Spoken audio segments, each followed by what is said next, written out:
So we're going to do a live on Billy Carson.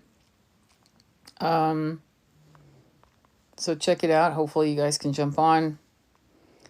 And the reason why we're doing a video on Billy Carson, I think you've all heard. And the reason why we're doing a video on Billy Carson, I think you've all heard that he's...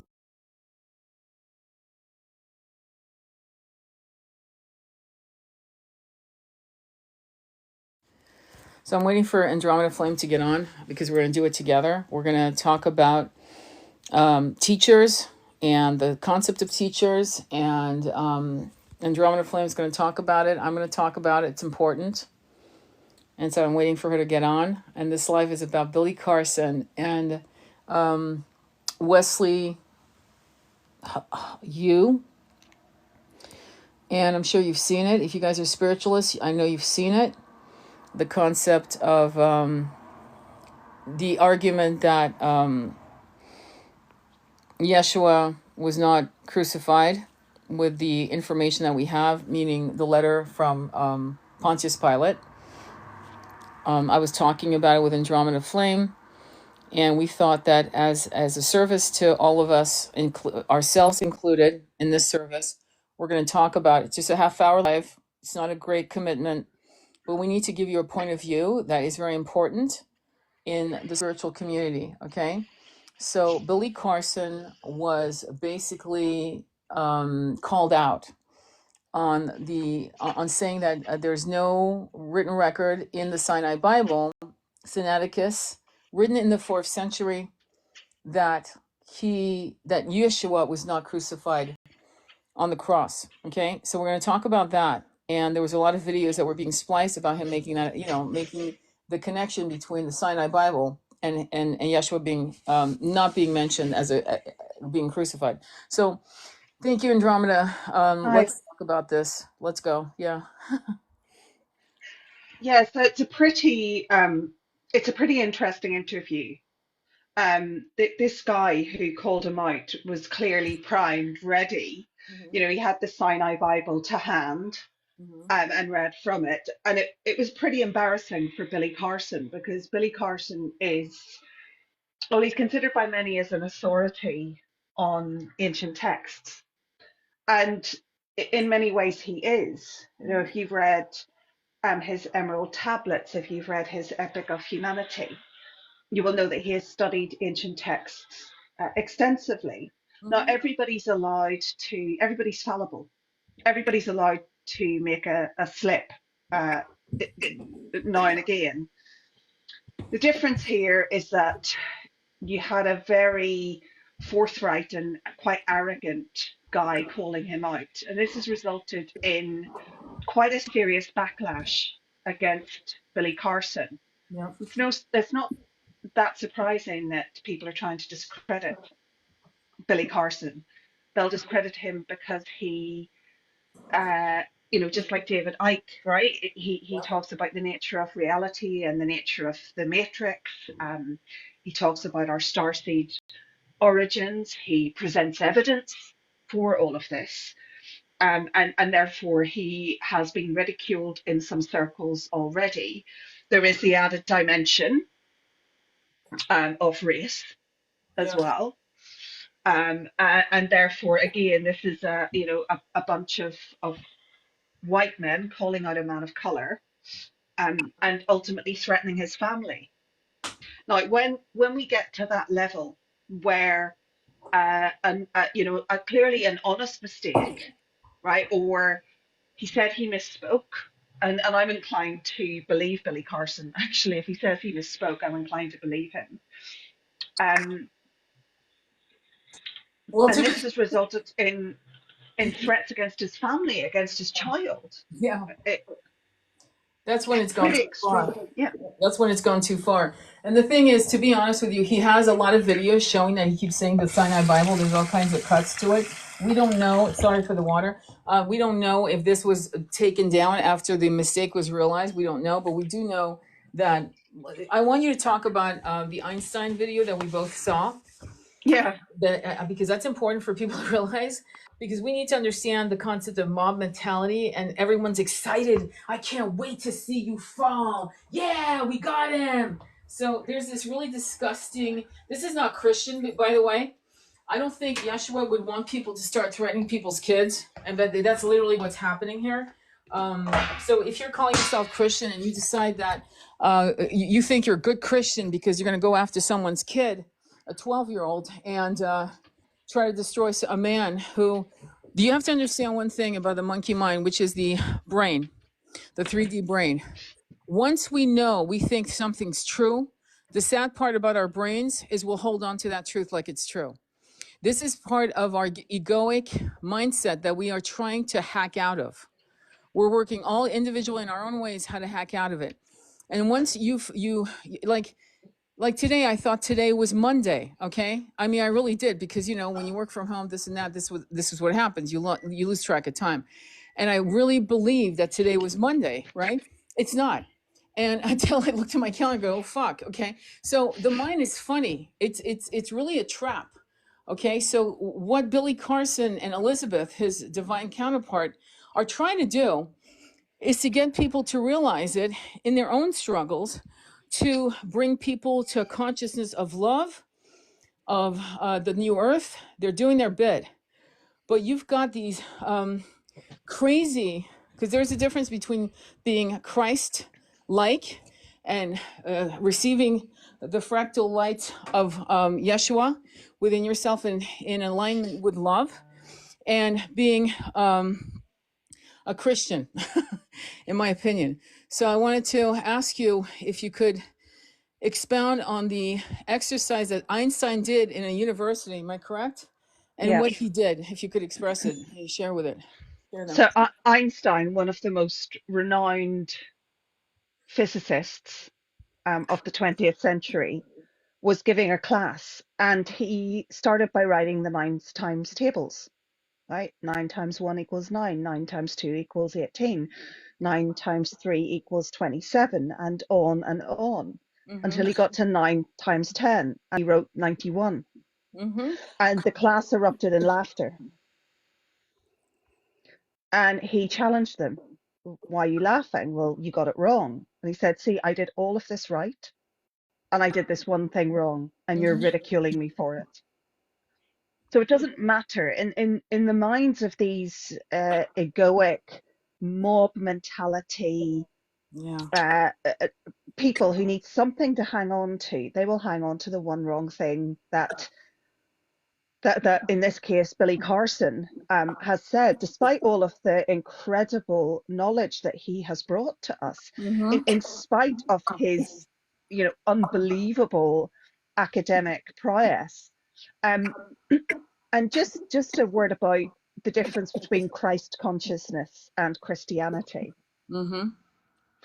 Christ consciousness is the energy of Yeshua. That's an energy of unconditional love, of acceptance, of unity consciousness, um of bringing people together, of forgiveness. Yep. Christianity, the history of Christianity is pretty revolting, right? The Inquisition, the the treatment of so-called heretics during the Reformation, for example. And the last sacking of Alexandria Library at around 400 Yeah, AD. The last sacking, because the Alexandria Library was still in existence after death, for 400 years after death. And I don't have the exact date, but suffice it to say, it's there, it's documented. And they sacked it and they destroyed it. And this is probably why we're finding the Dead Sea Scrolls in a fucking cave up in Mount Sinai or wherever the hell, somewhere in an Egyptian cave. This is why it happened. So I'm not a fan of Constantine taking the books. The interesting thing about the Bible of Sinai, or the manuscript of Sinai, it was written in the 4th century. Yes, we have a letter from Pontius Pilate describing the ritualistic decimation of Yeshua on the cross. We do have a letter, right? You were talking about. You and I were yeah, talking. We do have a yeah. letter, but we have a letter of someone who wasn't. Let's be honest, and this is something we need to understand. We have a letter that describes his absolute guilt. It's a letter written to Seneca. He's feeling really bad. He's trying to give them opportunities not to do it. he's not there. He didn't view it, the actual ending of Yeshua. I think it was a couple soldiers, centurions, that came back to him, talking about how ill at ease they felt after this monstrous act. Okay, but we have to also remember that he did resurrect. And what does that mean? I mean, we have to understand that Yeshua went to India, went to Tibet to study with the wise men who had come to him on his birth. And it wasn't on Christmas Day. We all know that. But the point is, the three wise men came knowing he had been birthed, and pretty much said to Mother Mary, who was a high priestess. We're finding out a lot of things finally right now, who said, listen, when he's ready, when he comes of age, you know where we live. Okay. I mean, we're at these temples. And they did. There are the missing years of Yeshua. No one can deny it. But in terms of the concept of death in human terms, we can't really be sure that he didn't just walk out of that cave. Like, what was it, 2, 3 days later? You're the expert on that. And Yeah, third and day. the third day, right? And Yeah, who saw him? A woman who was bastardized by the Catholic Church by design to destroy the holy couple, the divine couple, for a reason, to subjugate the feminine sex. Why? Because they wanted to destroy the high priestess cult, which is very well documented in a fictional story called The Mists of Avalon. It was a book and it's a movie. And that movie, good luck in finding it. Good luck in finding that movie, because that's exactly what was happening to high priestesses. They were being hunted down like dogs. there's a So, new series out actually. I completely forgot about that. I think it's just come out on Netflix called Mary, and it's about Mother Mary. And it's just come out, so I haven't seen it, but the trailer of it is of her in these red garments, mm-hmm. right? The Yes, red yes, garments which you have seen, Tony, yeah, I had of seen. Yeah, this particular sect of high priestesses yeah. who were able to we're so in touch with their chakras, we're so in touch with their creative potential that immaculate conception was actually possible, right? So we are finding out more and more about the Marys in Yeshua's life, and in particular Mary of Magdalena, who was his wife, his divine counterpart. And one of the things we all need to understand about the Bible that we have been taught in schools, about the Bible that is on many of our bookshelves, the Bible which is read from the pulpits in churches all over the world, that the Bibles that we're reading originated from that fourth century, from the Council of Nicaea, when Constantine took the bits that were convenient and left the bits that were not. The Bible of the Gospel of Mary, the Gospel of Thomas, Which were buried, which we didn't which were find. buried. Yeah, Depending you listen to 45 to 1947. So my point is this: we're not infallible. No one is here on 3D planet Earth walking on water. Now, do we have avatars right now who could walk on water? Actually, yes. We have people who can actually not eat, don't need to drink water, nothing. There are people that are such high levels, they're here to balance out the planet in the material world. However, and they've been doing this for thousands upon thousands of years to keep it from completely imploding. And I believe that 100%. I know there was a video that suddenly disappeared, woohoo, well, goodbye, of a man literally levitating in a monastery, and this was a European, an American guy.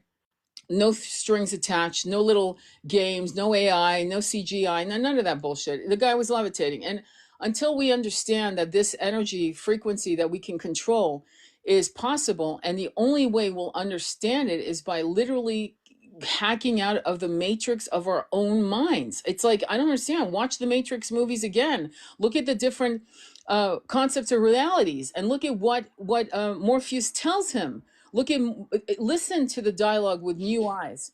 At the end of the day, we are all struggling to hack out of our 3D brains to believe that we deserve self-love, self-forgiveness, and to believe in the new earth. We are really working hard. So when somebody like Billy Carson gets smashed to smithereens because, like Regina Meredith, I'll give you an example. Regina Meredith eats meat, red fucking meat.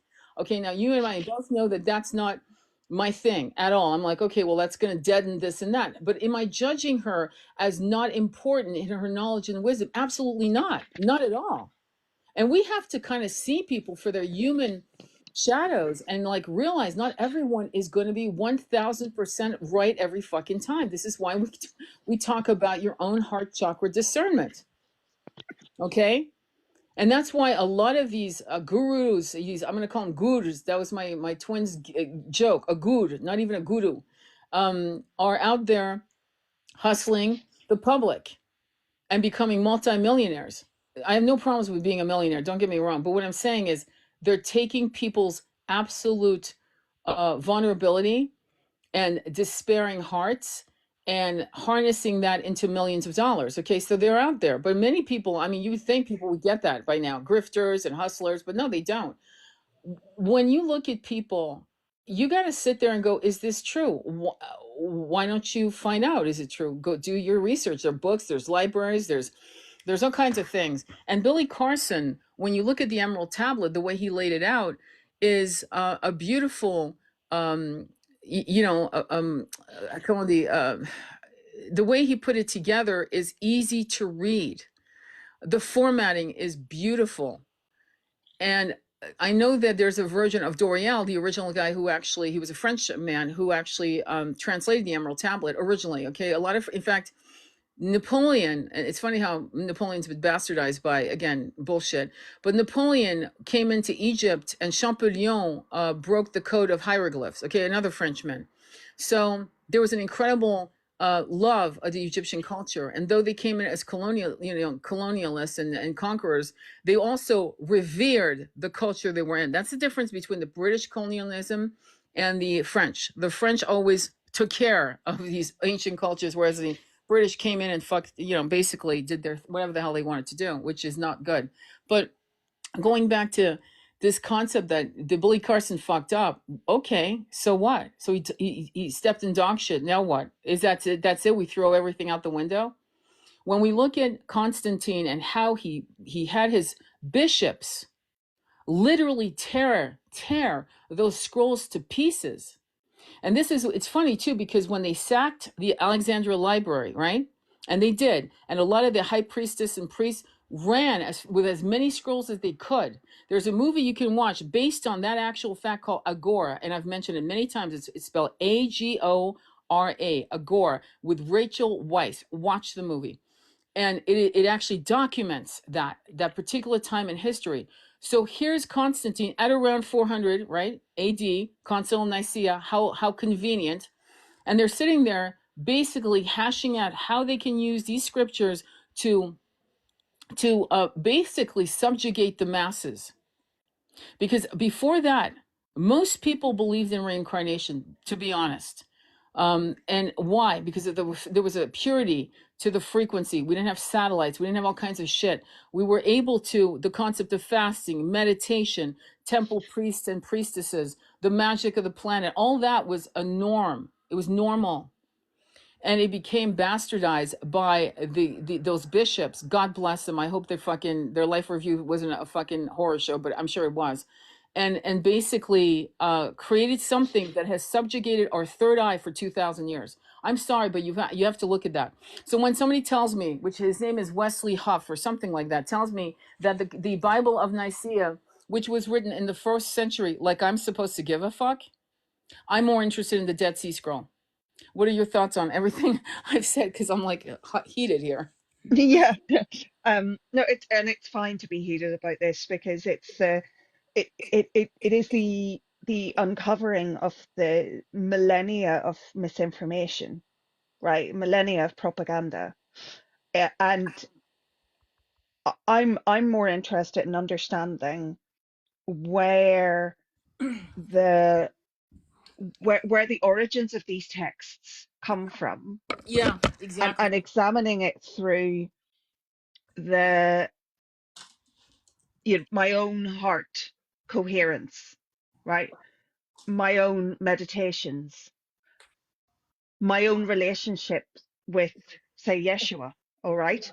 And understanding that, and people like Billy Carson have opened up a huge wealth of information that would otherwise be hidden from us. Like we should be very, very grateful for the work that Yeah. he's done, the huge body of work that he has presented to us.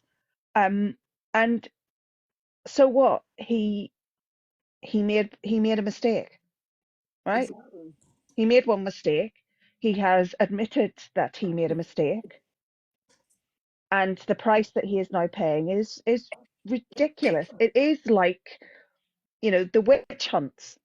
It is like, hunting of the heretics. We have learned nothing in the past 400 years. And yet we're supposed to be heading to an age of enlightenment. We are now in uh, Satya Yuga. We are now in the age of Aquarius. We should be better than this. But apparently, some people are not. Apparently, some people are so attached to dogma, they are so attached to what they've been told, they are so attached to that book, Yeah.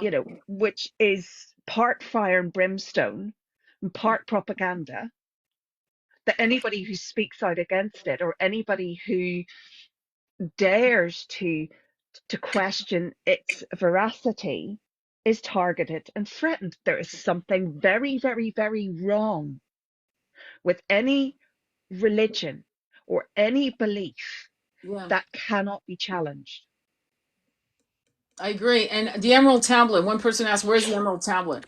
Supposedly, okay, it's at the Allie Ford Museum of Art, supposedly. But from when you read the Emerald Tablet, it actually says that it's in the pyramids of Giza, and that it is in the halls of Amanti, and that it is a frequency that we can't access until until we come to a place of 560. Now, how does that work? Well, you know that many of us, I'm actually looking it up just in case. I don't believe it's there, actually. I don't believe it's at the Art Ford Museum at all. I don't. I'm just letting you what I found.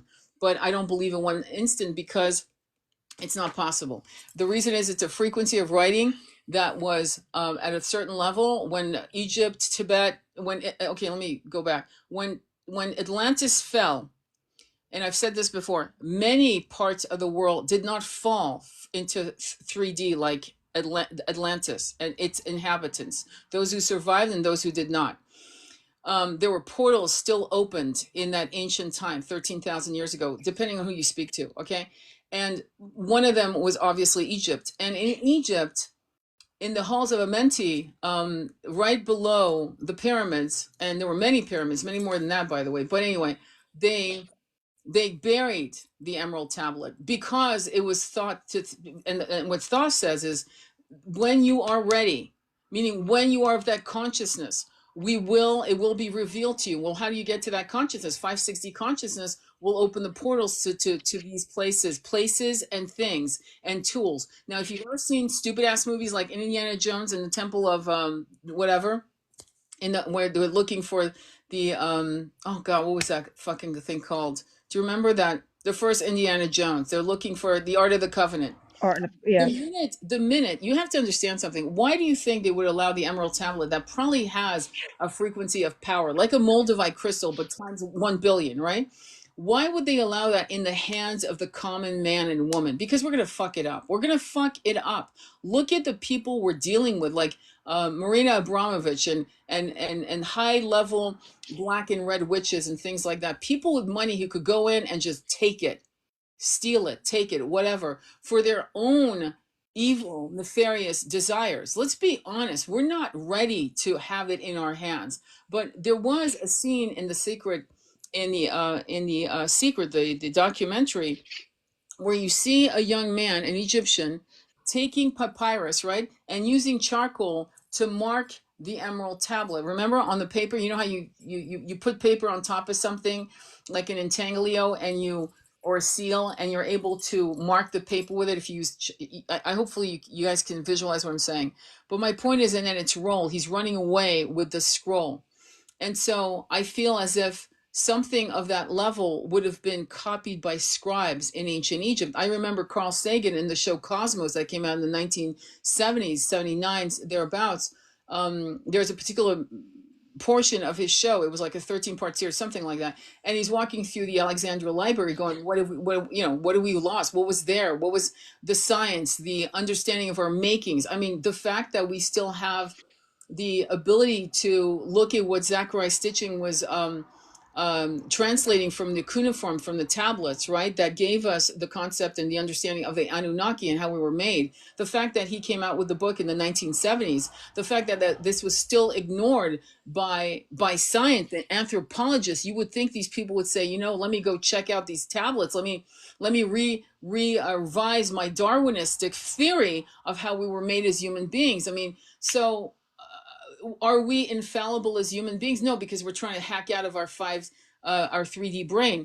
And we talked about that, right, Sarah? When I said, I don't think, remember when I said to you, I actually believe that Yeshua I could turn water into wine, quite literally, whatever the fuck he wanted. Make Yeah. a blind person see, because what is matter? Can you go into thought become matter? Can you talk about the science of atoms, protons, and so forth, and how reality is fixed through the collective consciousness of a massive egregore, a net, if you will, of reality? Can you kind of talk on that, if you don't mind? Yeah.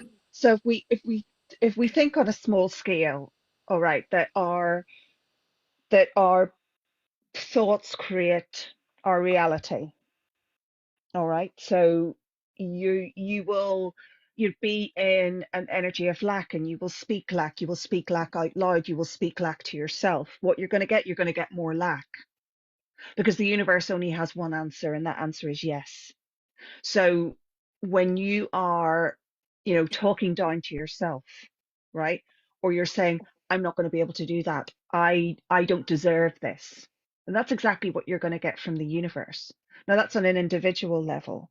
When you take collective thoughts of fear, of hate, of greed, Yeah. of the need to control, of the need to subvert, that collective thought takes on an energy again of its own, which is called egregore.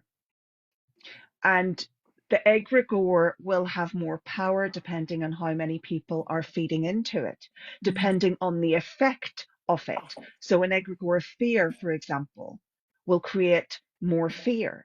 And the more people who experience fear as a result of that egregore will give that egregore further power. All of this is really about energy, frequency, Yeah, but vibration, right? Could you can you bring up the actual scientists who were in a lab looking at matter, right? And realizing that if they were in the room, it activated and moved around like to entertain them, and when they were out of the room, it did nothing. So literally, do you remember that study that these? I wish I could. I got to do more research, honestly, because I'll pick up on things and then I don't document it in my own journals, and I have to get into that habit. But Well, it's like another example great, actually. great. Okay, Hmm. where they looked at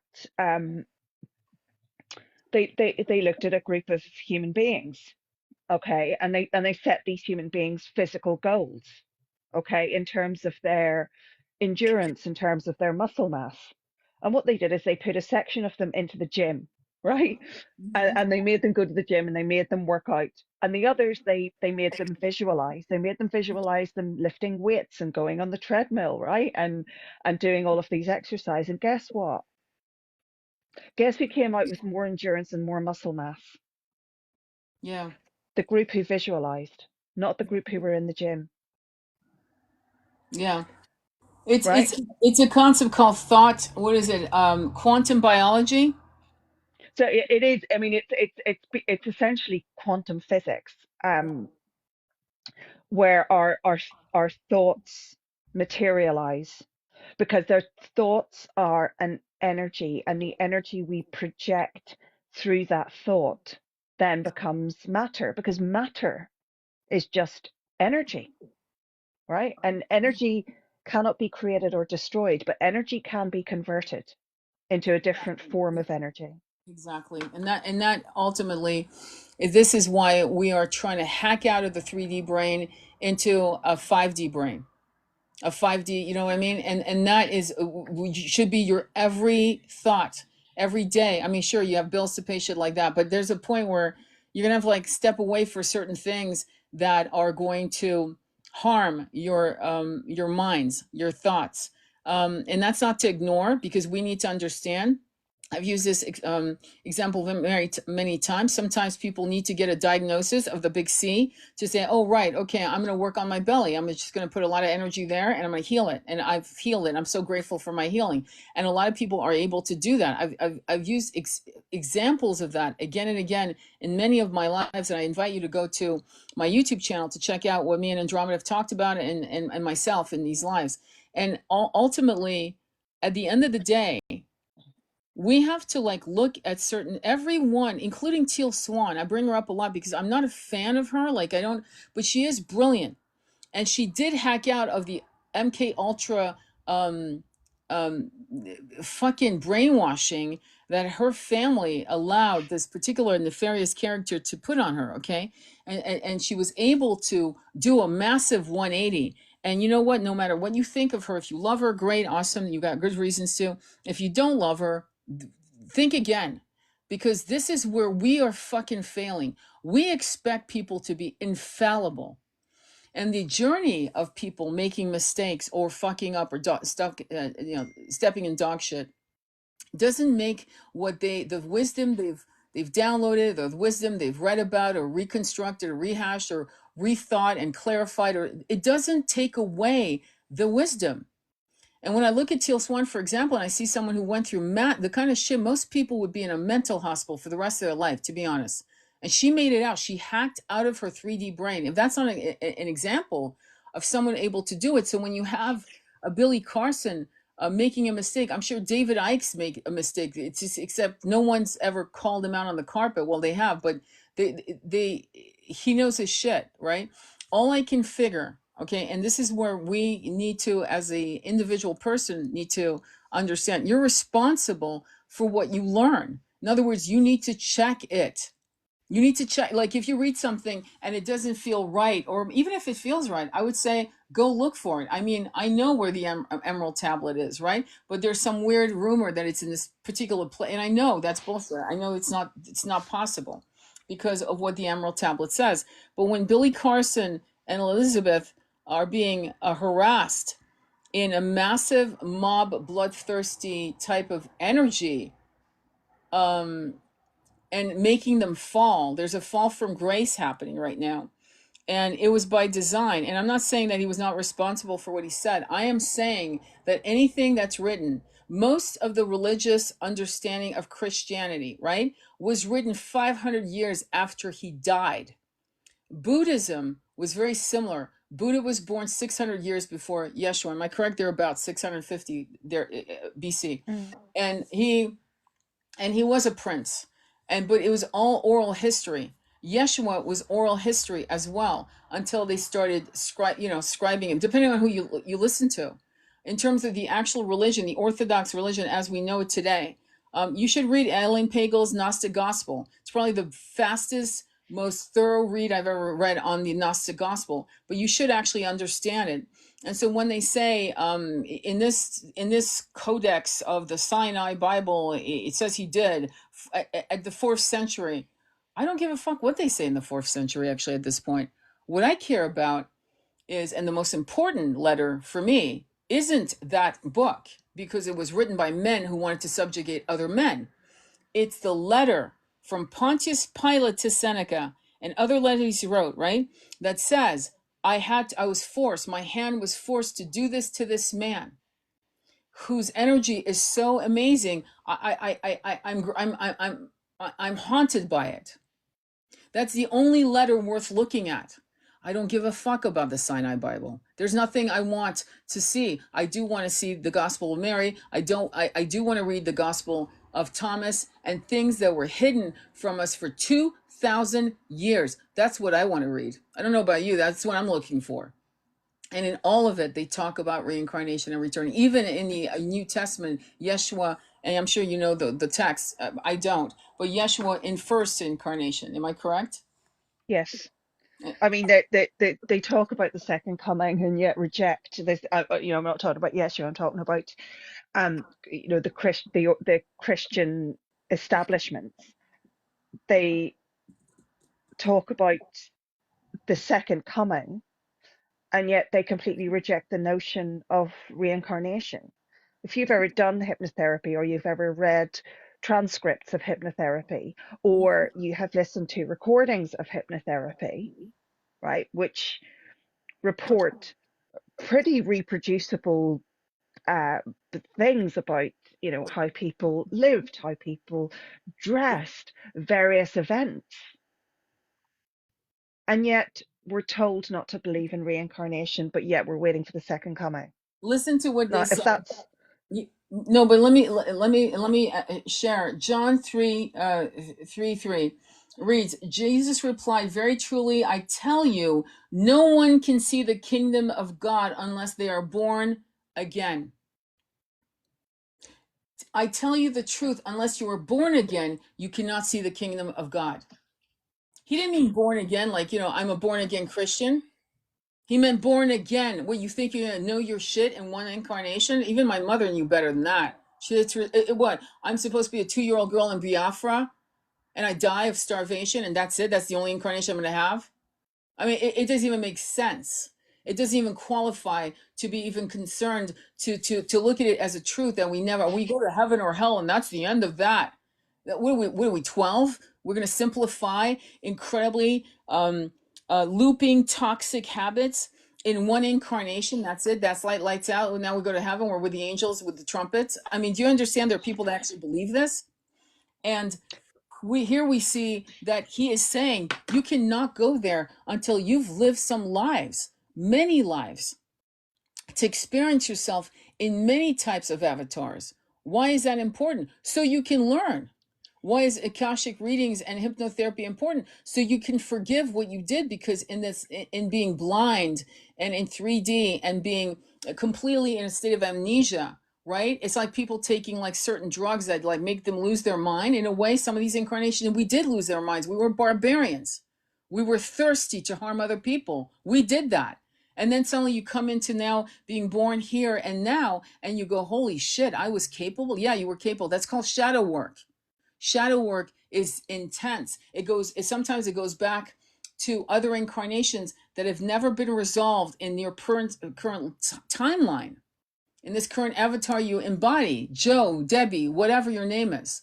And that's what's important about this. And so you have to look at the inequality of how we were subjugated and not taught how to read. I mean, people lost their lives turning the Bible from the common language of that religion was Latin.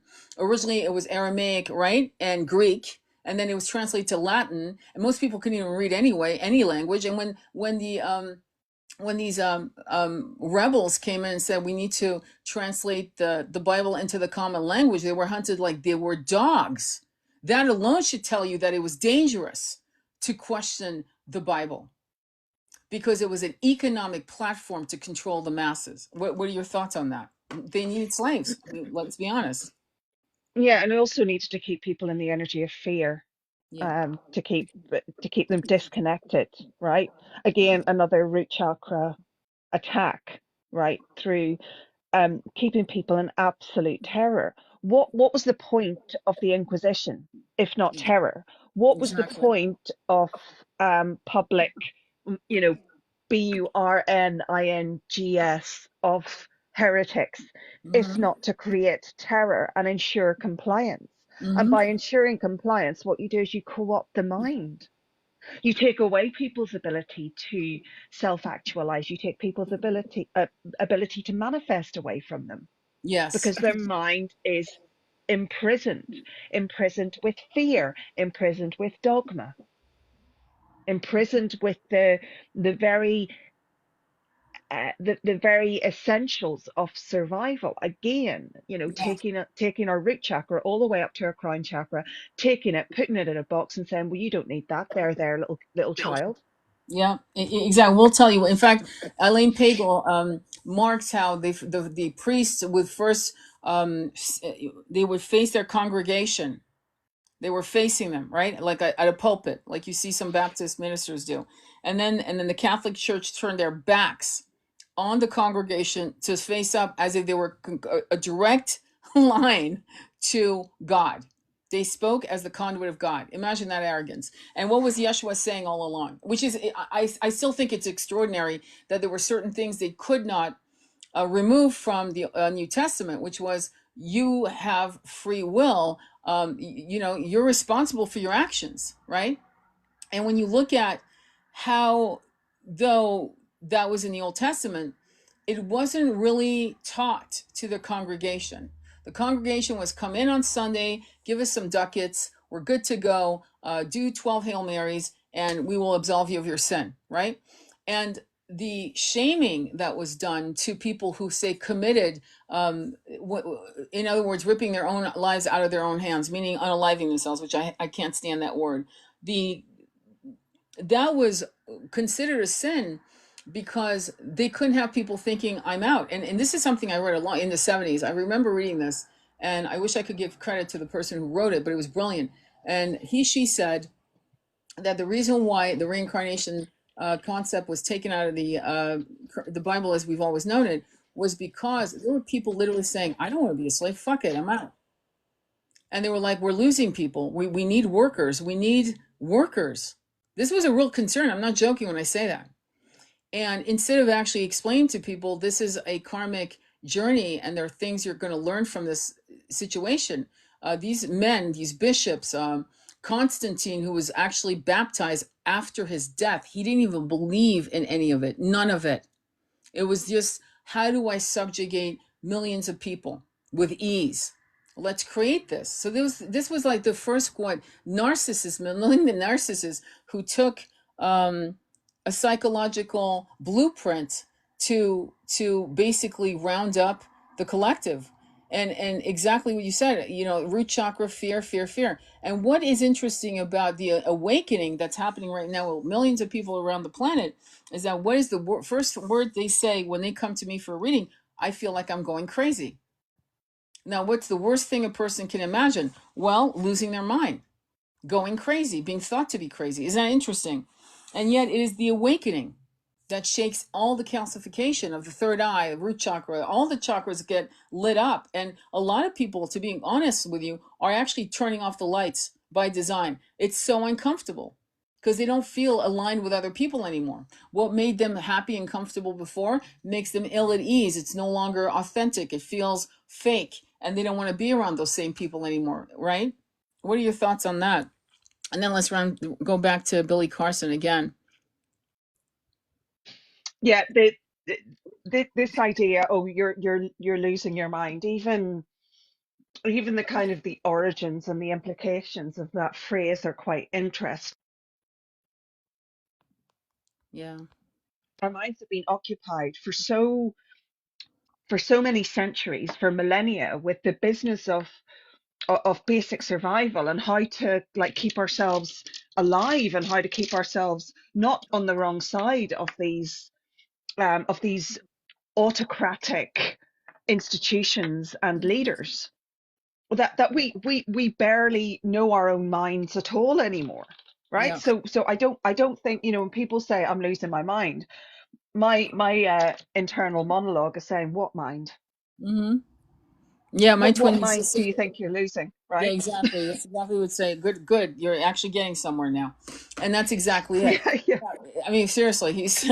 But I'm gonna say that the fact that Billy Carson is stepped on dog shit is no different than anyone else stepping on dog shit, and everyone is going to have that moment. Every single one of us is going to have a moment like that on if you're publicly talking to people. The main question is this: are they coming from a place of integrity and pure loving intention to drag to kicking and screaming out of the 3D quicksand into 560 new earth consciousness? That's the question. End stop. That's it. Lots of the content him and Elizabeth put out are free. Lots of it. You actually, David Icke was doing the same thing, and YouTube. Don't do that. You're You're making it. The lots of the content of like, for example, a lot of the content we do is free. You know, we could charge, but we don't, because it's about saying that what we want for our own children, our own relatives, our own bloodlines that we embody today is going to benefit not just us, you know, when we're long gone out of this planet, but the collective. You know, this is something I loved about Kingdom of Heaven, the movie Kingdom of Heaven by Ridley Scott. If you want to wash your palate from Gladiator 2, you may want to watch Kingdom of Heaven. And the reason is because that was a brilliant movie that unfortunately 9/11 happened, and bye bye, because it's based on the Crusades and the Crusaders. Incredible movie. Liam Neeson is in it, and other people who are incredibly brilliant. Martin Chokos, guys like that, Eva Green, and brilliant fucking movie, because one of the things he wants to do, the protagonist, who's I think it was Orlando Bloom's in it. Yeah, he plays the protagonist in the movie, and he says, what am I if not to make the world better, a better place? That's his raison d'être. That's his reason to live, to make the world a better place. It doesn't matter if you will leave this garden or that garden, but to make it a better place. And this is what we're all trying to do. And there are nefarious characters posing as healers. And there's a particular woman right now who's a witch. She's got black ink to her finger, right to her knuckle, which is a sign of a black witch. On the side note, very connected to Marina Abramovich. Do they really want to make us coming into our own power to be in 5-6D? Is there really, or what are they trying to do to make us like flay in the mud in the 3D world playing witchy poo bullshit? I remember me and you were having a conversation, right, Andromeda, and she was agreeing, well, there's no problem with being a witch. And I said, no, you're absolutely right. There is no problem. Absolutely not. But what is the integrity lost in being a witch? And she said, well, there's nothing lost, right? Remember we talked about it. And I said, well, here's the thing. We started out as high priestesses. Why are we now witches? We were always high priestesses. And then we were denigrated by the toxic patriarchy and the jealous matriarchy to become witches. But in the very beginnings of our powers, right, as divine feminines on that level, right, on planet Earth, we were called high priestesses, and we were, and high priests. So now why are we, you know what I mean? So I'm not denigrating any person that's calling themselves a witch. Don't get me wrong on that. But let's put it this way. It's like saying I had a master's or a PhD in spirituality, but now I have a bachelor's, in my opinion. What is your opinion on that? It is a bit like that, and it's also, you know, allowing allowing the denigration of what it is to be, you know, the divine feminine, the high priestess, right? The alchemist, Mm-hmm. right? Because ultimately that's what we are. Excuse me, I'm chopping onions if you can hear No, that it's in the all good. background. Yeah, you will. Don't break. Making soup. It's all Um, good. Yeah, I have to mix it. Anyway, so does anybody have any questions on it? Do you guys see what we're saying? So at the end of the day, what's happening with Billy Carson is I'd like you to support him and his wife, because they are getting very serious threats, because Mama Bear Elizabeth came out on a what less than a 2-minute video saying back the fuck off, you know, and rightly so. And but at the end of the day, what she's doing is saying all we're here to do, and we will never stop bringing you guys to a consciousness of love for yourself and for the collective. That's a very pure message. I'm sorry. That's a very pure message. And I'm not hearing Wesley Huff and Jess Speaks. They're just rubbing their hands. We got him. Yeah, we got him. He fucked up. And it's like, that is pure evil. And you call it, and how dare you call yourselves Christ loving men? You are bullies. You are part of the what they would call the plebs, the mob rule, and they are part of it, and they are leading the mob. And I'm sorry, but that is not what we want to be. We do not want to be a hive mentality of bloodthirsty idiots. We want to be a beautiful collective consciousness community that embraces abundance for all.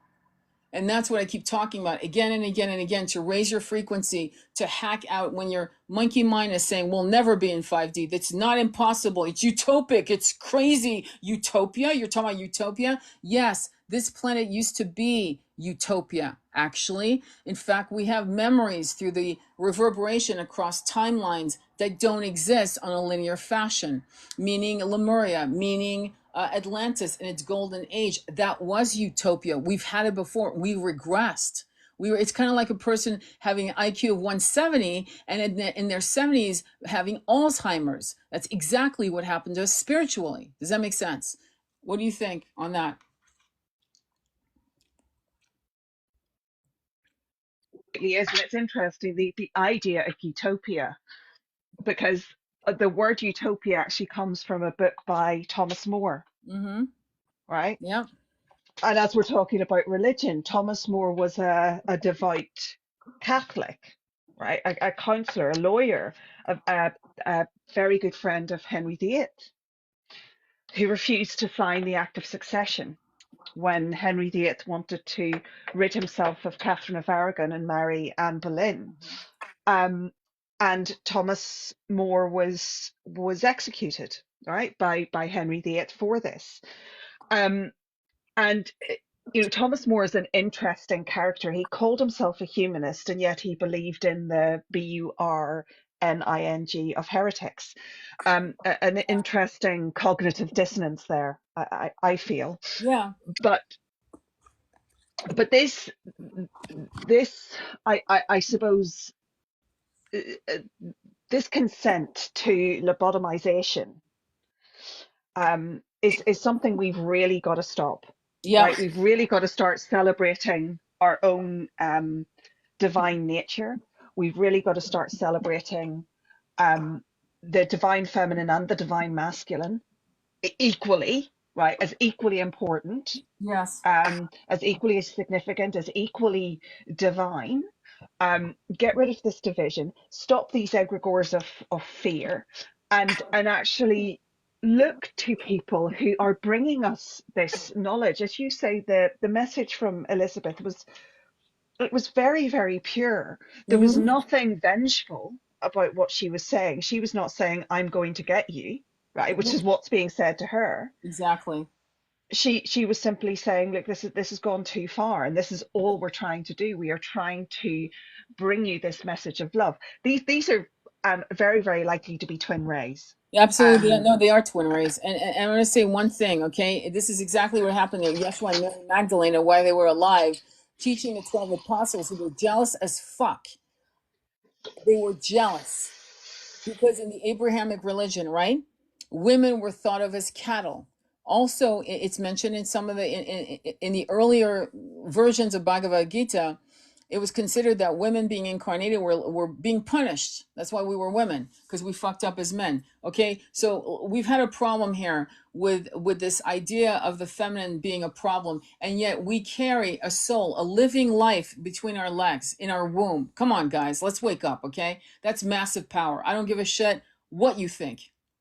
Okay. And are women out there abusing that power? Absolutely. Every fucking day. Are women honoring that power? Absolutely. Every fucking day. But what I'm going to say, let's go back to Billy Carson, and you were saying, is that you have to understand there is an agenda to, and it's funny. Remember the scene in Gladiator 1? What does he say? They have to kill your name before they kill you. Do you remember that scene in Gladiator? How did they destroy a they, person that you came have a strong name. You have a strong name. They must kill your name before before they they kill kill you. Exactly. Remember that? Because he was afraid of eating the porridge in that gladiator school. Okay. Yeah, So we get hints all the time. And so what they're trying to do is kill Billy Carson's name so that everyone literally unfollows him. Because no matter what, there's nectar there, there's knowledge there, and they know it. And a lot of these people, and this is when, I'm sorry, I'm bringing up Gaza, when a lot of influencers were talking to support what was going on against, the people doing their little games. A lot of them were being paid. A lot of them actually were offered 5 grand, 10 grand, 20 grand to talk shit. So you don't think they're taking influencers? You don't think we know they're called collaborations? Sell that mascara for, and they pay you 20 grand because you got 1.2 million people. So if they're going to do that for a mascara, you don't think they're going to do that to literally move your mind from what could be your truth and your triggering and activation? You don't think they're paying people to go after other people? They sure in the fuck are. In fact, many of us are being shadow banned on TikTok, and you know it.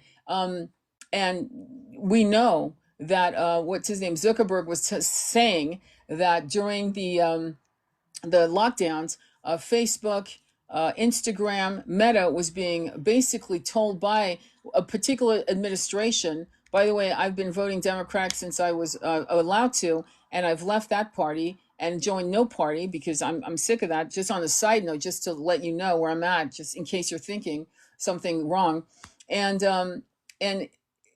these influencers from the inception of the first lockdown in around February of 2020 were being paid to say, go get the vac and do this and do that. And you got to be part of the team or else you're not a team player, being just shaming, fear.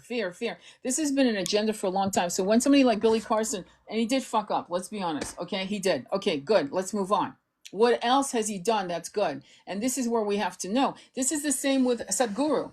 I'm not a fan of Sadhguru, but he has a lot of nectar. Okay, there's a lot of nectar with Sadhguru.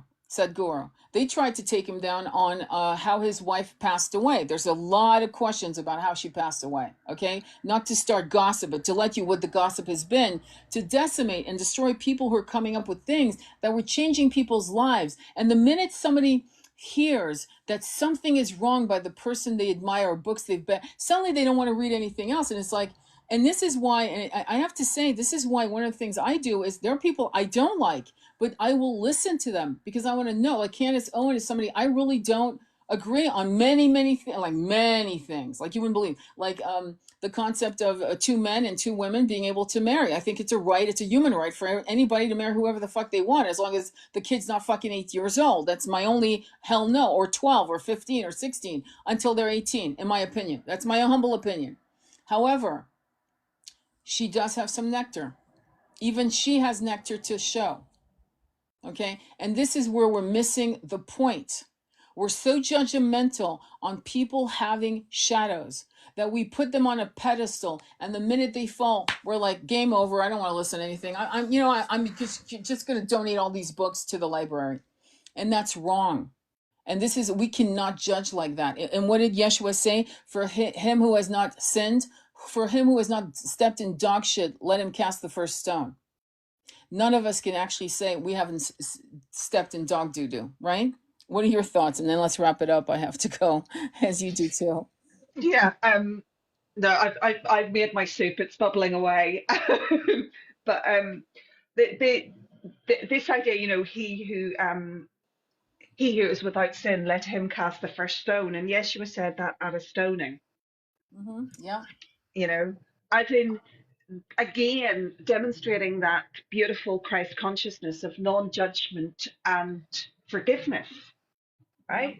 We forgive those who have wronged us. We forgive those who have wronged those we love, Yeah. and that is Christ consciousness. And I think Elizabeth actually demonstrated Christ consciousness Absolutely. in But that video. You with, know, with fierce, with fierceness, we will not stop until everyone is in a frequency of love. We will not stop. You will not make us stop.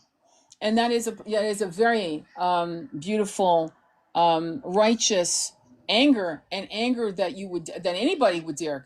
I mean, again, I'm sorry. There's certain things I say politically incorrect, and I'm think of me as a female George Carlin, except I'm not funny. I will never. I've never been impressed by born again Christians. Everyone I've ever met, and this is me judging, and I don't give a shit because I'm having a human experience right now, and I have a right to.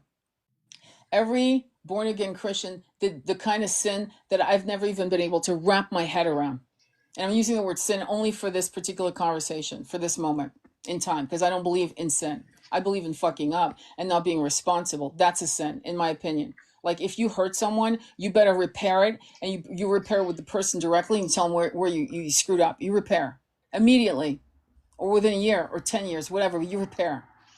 And I feel as if, personally, me, I've never met one that I could actually say, wow, what a great person. It's like I saw somebody who did so much harm to other people and to themselves that to call themselves a born again was their little self-soothing pacifier in their mouth. They weren't really actually doing the work. They weren't really going, why did I do that? How many people have I harmed? What can I do to repair that? They weren't doing that kind of work. They were just, oh, well, I'm born again now.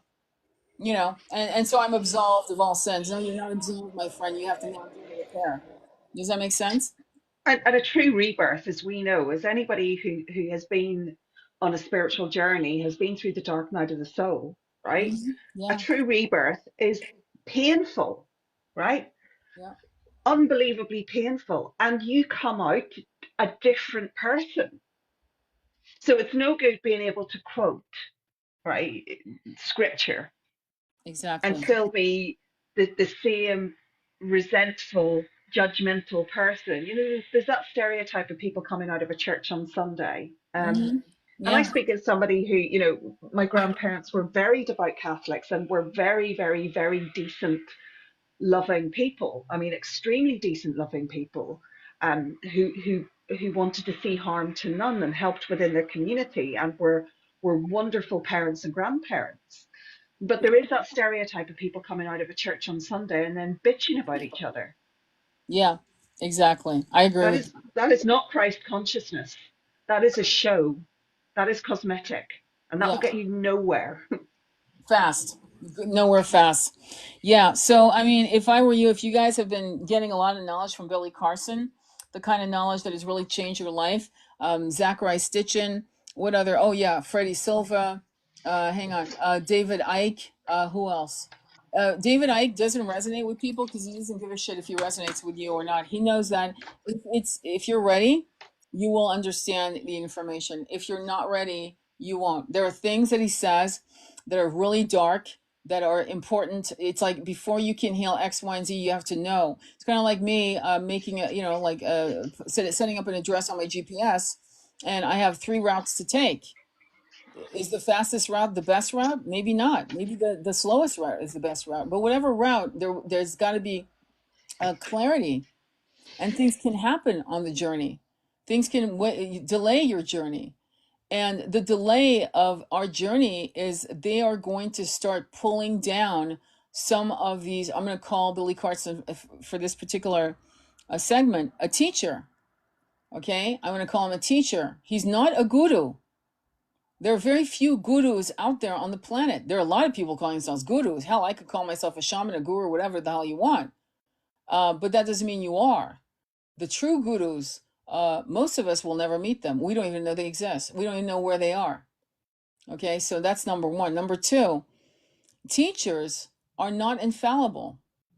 And we have to always remember that. And somebody who is going to set you up to fail, usually when somebody asks you a question that's a little out there, know that they already have the answer. Always know that. So that you can avoid stepping in dog shit. Best thing to say is, I'm not sure. I thought it was that, but I may be wrong. Here, clarify it for me. You know what I mean? It's best to always try to unless you're certain in a certain situation, you're certain. But if you're playing or trying to fake it till you make it, in these particular concepts of teaching, like I remember when I used to teach womb healing, things of that nature in circles. And one of my, I'm going to say students would ask me a question. And if I didn't know the answer, I didn't fucking bullshit. I'd say, I don't know. That's an excellent question. Let me find out. Let's find out all together. And we'd all be tapping our phones and we discuss the answer. There's nothing wrong with not knowing everything. Actually, there's humility in that and there's honesty in that. But don't ever play it off. And if somebody's asking you a question that's very important and you don't know, you better fucking just admit to it. The problem is that Billy actually thought he knew the answer because he was certain of it. And this is why I made my analogy of I thought today was fucking Monday. In my mind, it was true. And that's how the monkey mind plays you and throws you. Your own monkey mind will throw you under the bus. And there's nothing wrong with that.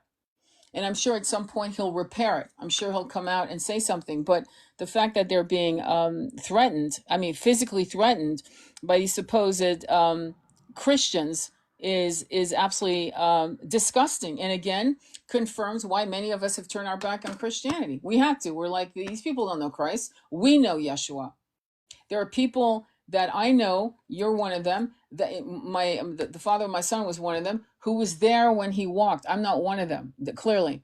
But I have a connection with Yeshua, and I don't know why. I've been chasing Yeshua, not Christianity. There's a difference.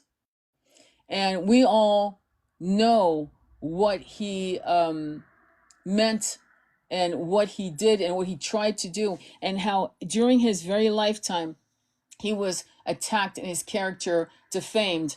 And I mean, again, when you're choosing a criminal over a holy man, that should say something about the consciousness of the people who did that. So there is something, I think what we need to do as a people right now, and this is my hit on it, is we need to forget all about what transpired and how he died. And we have to concentrate on what he taught, what was suppressed, and bring that up. Go into your meditation. If you're into Yeshua and Mary Magdalena, go into your meditation. Make sure you sage yourself. Make sure you do the four corners above and below so you do not get corrupted download. And then sit and ask for the truths. And Yeshua will appear. I'm not joking. He will appear. She will appear, Mary Magdalena. There are people out there, and I've unfortunately had to deal with a couple women, which I had to say, yeah, this is not going to work, who said they were the personification and they were the incarnation of Sophia, Mary Magdalena. Let me just say one thing. One of the aspects of why miracles were happening with Yeshua is because he had been taught by wise men certain things, and he understood how to change matter into what he thought. He could alchemize what was present into something else. This was taught to him. This is discussed again and again and again. It's something we can all do once we achieve 560 consciousness and higher, obviously. But you have people running around saying they're Mary Magdalena. And I'm like, no, you're not. And it's not because I'm trying to pull them down. It's because they don't shine the shine that would come from someone of that kind of wisdom and transcendental power. What are your thoughts? Your last words? So, as you said, that I did have a past life, um, which came through in hypnotherapy when Yeshua walked the earth. Um, but you have so many people who love to say how they are, the reincarnation of Mary of Magdalena. Some people who are even saying that they're, like the reincarnation of Yeshua, right? The fact is that many of us who are on the spiritual journey, many of us who are twins, light workers, are fractal parts of Yeshua, Mary Magdalena, or both, because they're twins. Okay, they're twin rays. Mm-hmm. What happened? You just left. Okay, so she just. My low battery I just got uh, you. just alerted there. Got it. Got it. Um, and that's what we have to understand. We are here with the ability Yeah. to develop that consciousness. We're here with the ability to tap into that consciousness, to actually have a personal relationship with these beings. Yeah. And this is not something that is taught in Christianity. In fact, something that has been suppressed in Christianity. Yeah. The idea that you can have, this personal relationship with an energy as beautiful as Yeshua. I mean, how fortunate are we, right? To, Yeah. to have that, to have access to that energy. As you say, if you ask for that guidance, Yeshua will appear to you. Absolutely. Yeshua will come to you with guidance.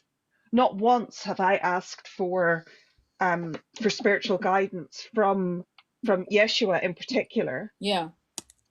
that I have not received it. Yeah. But you ask with humility, Yeah. and you ask with the understanding that whatever they say, you accept. Exactly. I agree with that. Well, I want to thank you all for coming to this live. I'll upload this on my YouTube channel. If you miss any part of it, go on YouTube. Depending on what happens tonight, I might do a tarot reading for the collective. I might, but definitely I'll do it on Monday. And I might advertising actually because it's important. If you want a reading with me, just please go on my link tree on my profile and click on my link tree. There's your YouTube. It'll take you right to YouTube. It'll also take you to my website so you can actually book a reading, an Akashic reading or hypnotherapy. Um, And please, I'm not gonna approach you at all, at all. Okay, so don't get hustled by people and shysters who will do that. Okay, be careful out there, because pretty much every content creator that has over a certain amount of people, they'll approach you like it's them, and you won't pay attention. Don't ever give money out unless you hear the human voice of the person. Okay, we're not there yet where AI can replicate even that, but suffice it to say, right now one of the protocols is I will call you for 5-10 minute phone call to kind of see where you're at. But please don't get hustled, okay? Again, I want to thank you, Andromeda Flame, for sharing your perspective on this. Let's be more loving and kind to each other. Let's understand that we're all dealing with this 3D brain that is a part of our avatar experience on this planet. It's not fucking easy, my friends. It is the monkey mind that makes people take their own lives. It's certainly not the soul saying, yeah, let's get out of here. It's the monkey mind. That's how brutally dangerous the monkey mind is if it's not trained to give obeisances to the soul. Your soul is your truth. Your soul will never lie. Never lie. Your monkey mind will lie every step of the way. And we all make mistakes, and we need to have a bigger heart than this. Okay, that's part of our actually lessons. Okay, all right. Well, I'll send you much love all on your journey, and I will upload this today. Namaste. Be well. Take care. Thank you.